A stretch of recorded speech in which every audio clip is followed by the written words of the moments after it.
Cuando falleció hacia el año 2013 o 2014, mi amigo, entrañable amigo y camarada y compañero Popille Cárdenas, René Popille Cárdenas, me recordé de que él, en alguna de nuestras largas conversaciones en la tarde de los días sábados, escuchando música en su casa, me comentó que él tenía una copia del expediente judicial del proceso en contra de los dirigentes de la Federación Obrera de Magallanes.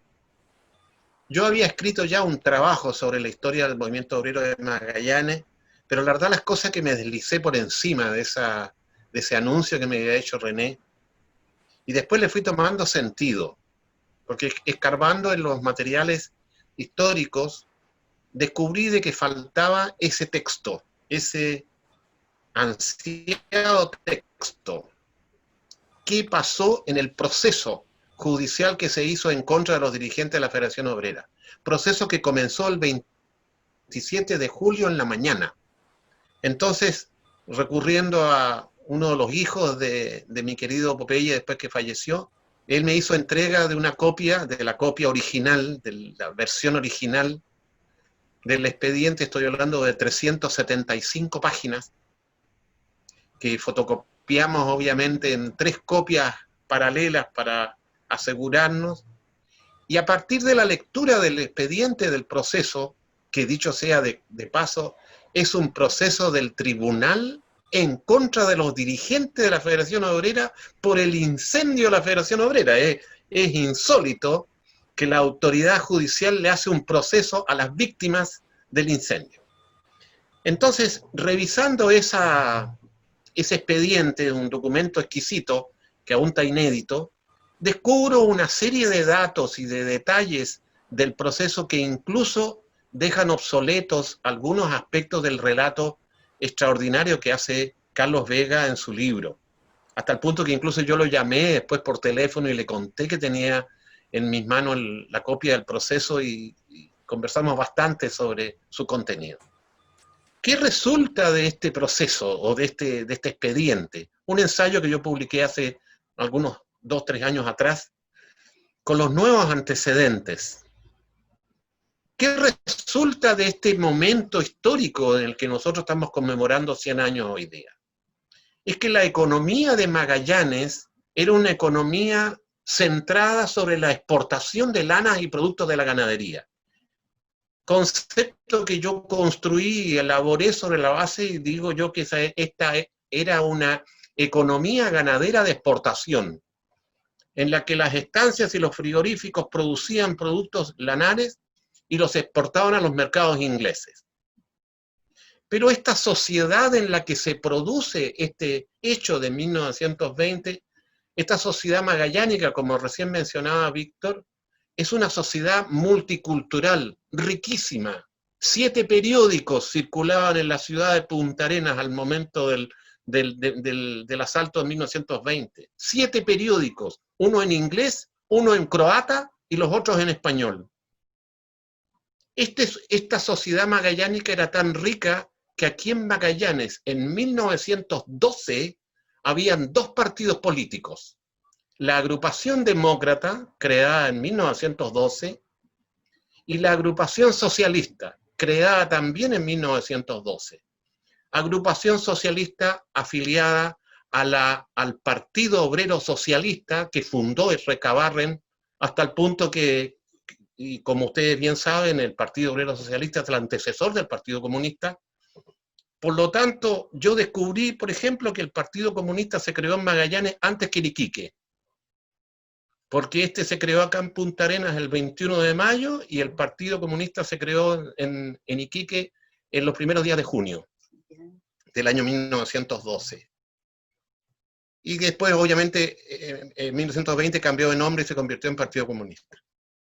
Había una agrupación socialista creada entonces en 1912, un partido político con diario propio que se llamaba El Socialista. Todos estas organizaciones políticas y sociales surgieron de la Federación Obrera de Magallanes. Todos estos integrantes de la agrupación demócrata que de hecho estaba afiliada al Partido Demócrata, que existía a nivel central, que tenían diputados incluso, eran federados, obreros federados, gente ilustrada.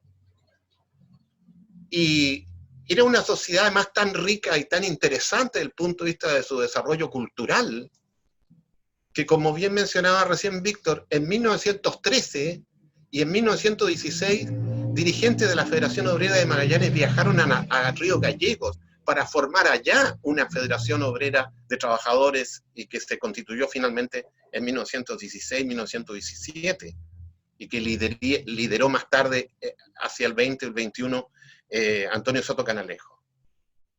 El contexto histórico y social que rodea los hechos de los cuales estamos hablando está dado entonces, como dije yo, por esta economía ganadera de exportación que tenía bancos, que tenía industrias, que tenía muelles, que tenía puertos, que tenía trenes, que tenía enormes estancias, las estancias más grandes del mundo estaban en este territorio.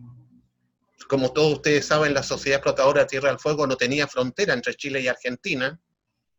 Y uno de los elementos fundamentales que va a producir la gran crisis en la que se sitúa el contexto del año 20 es la Primera Guerra Mundial, la del 14 al 18, donde la guerra submarina entre Alemania e Inglaterra interrumpe el tráfico marítimo entre los puertos del sur de América y los mercados europeos. Por lo tanto, las lanas caen de precio, producto de esta crisis económica. Los productos de la región de Magallanes y de la Patagonia Argentina no pueden llegar a Londres y a Liverpool y a los puertos europeos como Hamburgo, donde llegaban los productos magallánicos, y entonces caen los precios, y al caer los precios, naturalmente, estas sociedades explotadoras tiraron al piso los precios, los valores de los salarios y de las remuneraciones de los trabajadores.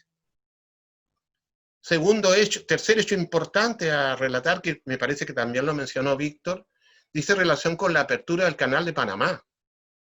La apertura del Canal de Panamá en 1917 va a significar un desastre para la economía magallánica, porque toda la circulación marítima que antes pasaba por el Cabo de Hornos y por el Estrecho de Magallanes, entre el Atlántico y el Pacífico, ahora pasa por el Canal de Panamá. Y dejaron al Estrecho de Magallanes abandonado, por así decirlo. En otras palabras, este es un mundo, yo diría, globalizado antes que exista la globalización. Piensen ustedes que, como bien mencionaba recién Víctor, no habían leyes del trabajo. Luego, las demandas de los trabajadores directamente a la huelga y vamos al choque. No había un colchón que contenga las demandas sociales. Entonces se les ocurrió a los magallánicos y a los dirigentes de la Federación Obrera de Magallanes crear, ojo, para nuestros amigos y amigas, compañeras sindicales, una Cámara del Trabajo, que fue creada en 1918. Ahí está, en el diario El Magallanes pueden encontrar los datos.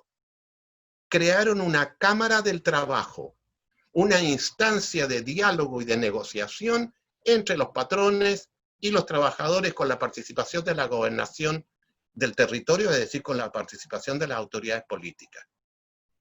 En otras palabras, aquí se creó, de hecho, una legislación o un mecanismo de diálogo social entre los trabajadores y los patrones que no existía en el resto de Chile.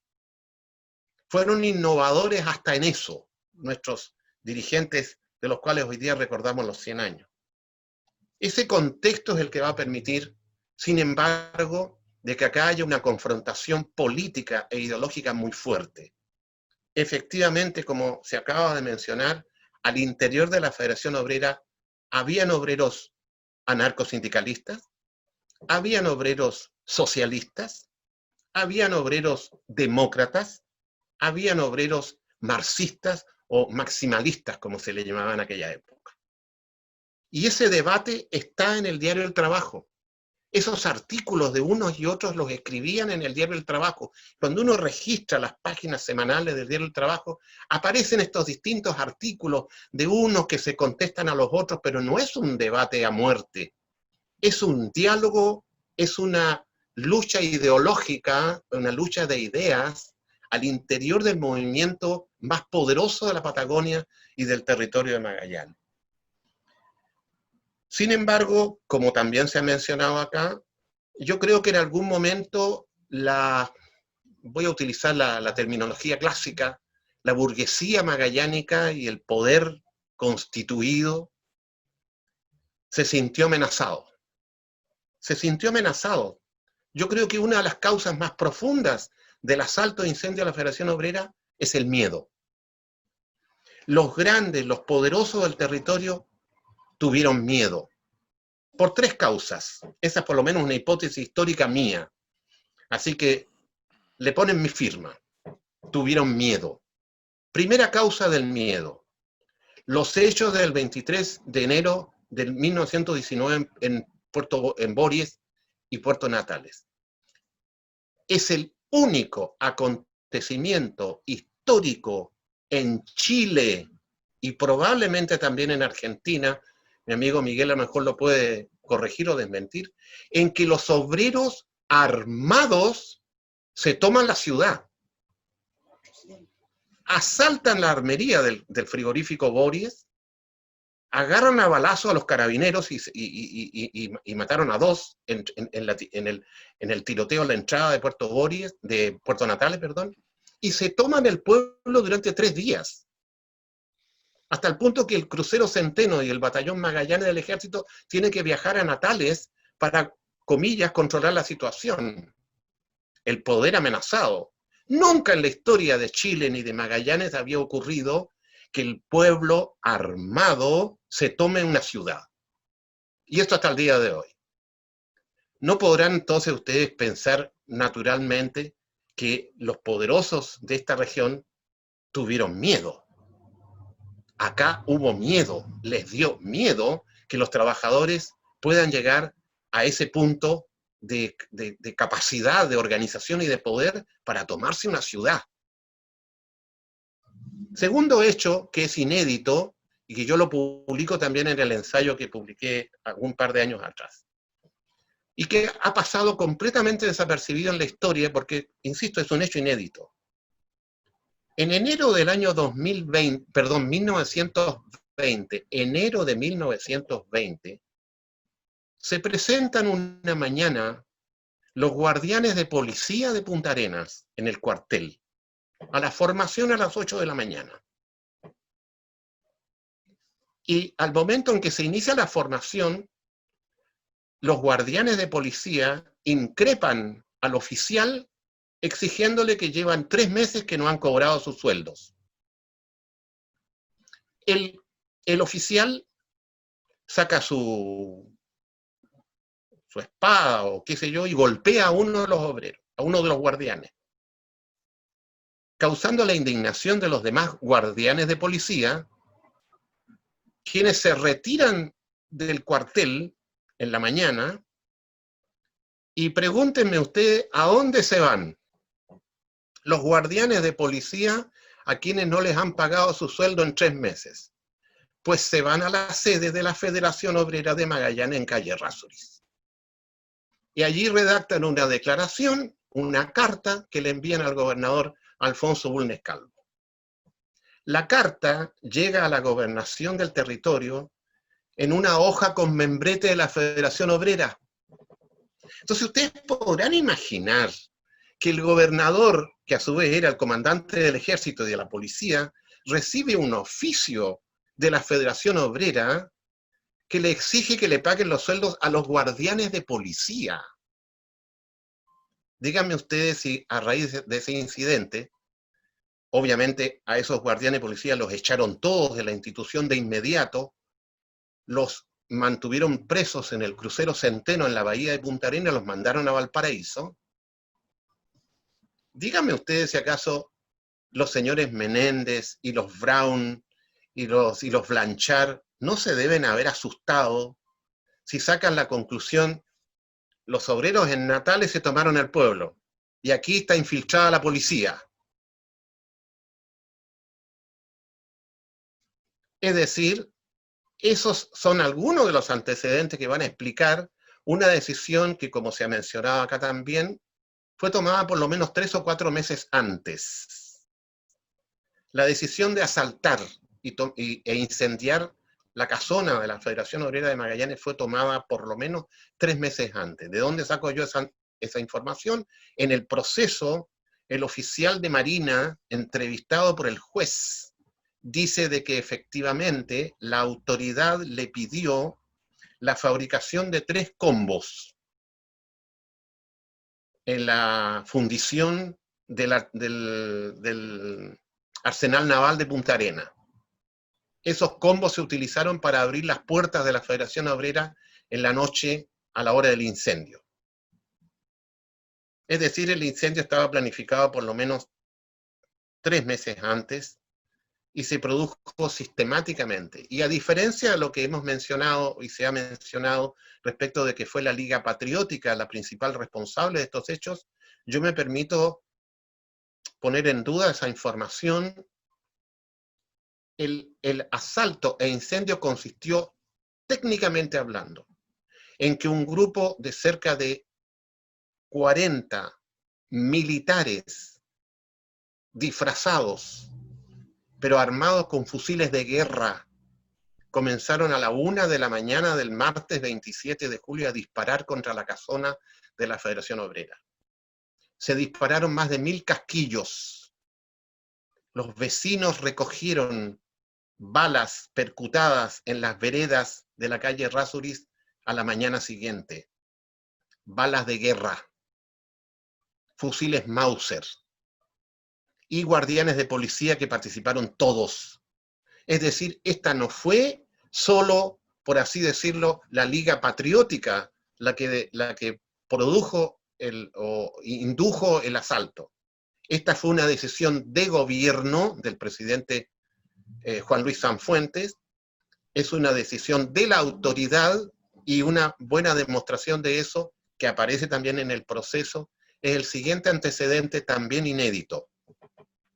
A las 4 de la mañana, un testigo que fue entrevistado por el juez, más tarde, un año después en el proceso, dice que se encontró a una cuadra del lugar del incendio por calle Errázuriz con el señor Alfonso Bulnes Calvo, gobernador del territorio.